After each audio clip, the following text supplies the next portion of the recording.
అధ్యక్ష, నాకు అవకాశం ఇచ్చినందుకు మీకు ధన్యవాదాలు అధ్యక్ష.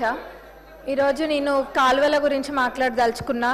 గత ప్రభుత్వము 10 సంవత్సరాలలో కూడా ఎక్కడ కూడా కాలువలలో పూడికలు అనేది తీపియలేదు.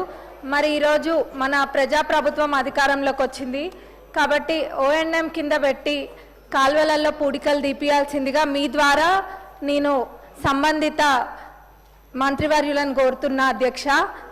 మేము సొంతంగా కూడా చాలా కాలువలలో పూడిక దిగడం జరిగింది. కానీ ఇంకా కూడా ఆల్మోస్ట్ ప్రతి ఊర్లో కూడా ఈ సమస్య ఉంది. ఒకవేళ నీళ్ళు వచ్చినా కానీ ఇది కాలువలలో పూడిక దిగకపోతే నీళ్ళు అనేది ఆ ప్రెషర్తో వెళ్ళట్లేదు అధ్యక్ష. ఇది అందరికీ కూడా ఉన్న సమస్య కాబట్టి మన ప్రజాప్రభుత్వంలో ఓఎన్ఎం కింద పెట్టి దీన్ని చేపియవలసింది కోరుతున్నా. మరి ఇదే కాదు, నేనేదో మాట్లాడితే దానికి కూడా అంటే మీ ప్రభుత్వాన్ని వీళ్ళ ఎమ్మెల్యేలే అడుగుతుండని అంటున్నారు. మరి అడుగుతాము, 10 సంవత్సరాలు మా ప్రభుత్వము ఉండుంటే అది వేరే ఉండేది. మీ ప్రభుత్వం ఉంది, మీరు చేయలేదు కాబట్టే ప్రజలు మాకు అధికారాన్ని చేపట్టిండ్రు కాబట్టే మరి మేము అడుగుతున్నాం అధ్యక్ష. వాళ్ళు కనుక చేస్తుంటే ఇప్పుడు ఆ పరిస్థితి అనేది ఉండకపోయేది కదా. అది ఒకసారి ఆలోచించాల్సిందిగా నేను కోరుతున్నా అధ్యక్ష. ఇదే కాదు, ఇళ్ళ మీదంగా పోయే 11 kV లైన్స్ కూడా షిఫ్ట్ చేయాల్సిందిగా కోరుకుంటున్నాం. దానికి కూడా నిధులు ఇవ్వాల్సిందిగా అధ్యక్ష.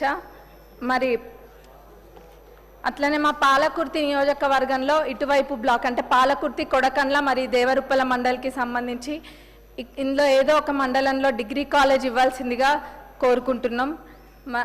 ముఖ్యంగా ఇంకొకటి ఏం చెప్పదలుచుకున్నా అంటే, గతంలో వాళ్ళు ఏం చేసిండ్రో చేయలేదో పక్కన పెడితే ఈరోజు ప్రజాప్రభుత్వం అన్ని రంగాలలో ముందుకు తీసుకెళ్లాలనే సంకల్పంతో మన ప్రభుత్వం ఉంది.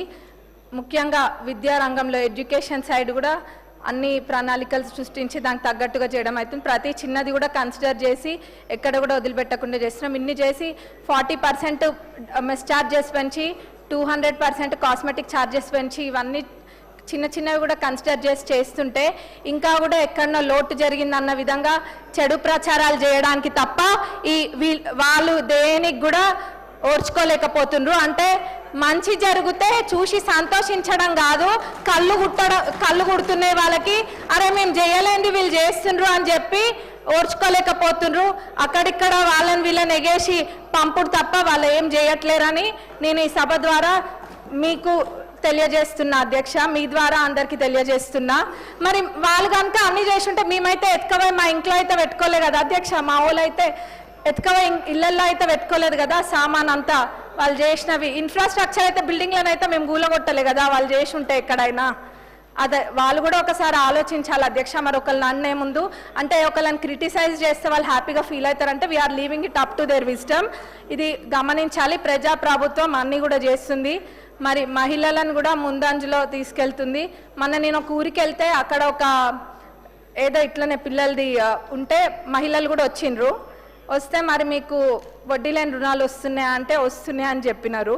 చాలా సంతోషం వేసింది. ఎవరైనా వచ్చిన వాళ్ళు ఒకళ్ళిద్దరు చెప్పండి అంటే అక్కలు తీసుకుంటారు కానీ నోరు మటుకు గదపరు. చెప్పాలి వచ్చిన వాళ్ళు అని అంటే ఒక ఇద్దరు లేచిండ్రు. అందులో ఒకళ్ళు అన్నారు 8 లక్షలు పెట్టి హోటల్ పెట్టుకున్నాం మేమని చెప్పిండ్రు. ఇంకొక పెద్దమ్మ లేచి అన్నది మేము బట్టల దుకాణం పెట్టుకున్నాము అమ్మ అని చెప్పిండ్రు. చాలా సంతోషం వేసింది. మరి ఇట్లా ఎంతో మందికి మన ప్రజాప్రభుత్వం అధికారంలోకి వచ్చినాక ఇట్లాంటివన్నీ కూడా వాళ్ళు చిన్న చిరు వ్యాపారాలన్నీ కూడా చేసుకుంటున్నారు. మన ప్రభుత్వానికి మరొకసారి ధన్యవాదాలు తెలుపుతూ ముగిస్తున్నా అధ్యక్ష. కెనాలలో సిల్ట్ మటుకు తీపియాలి.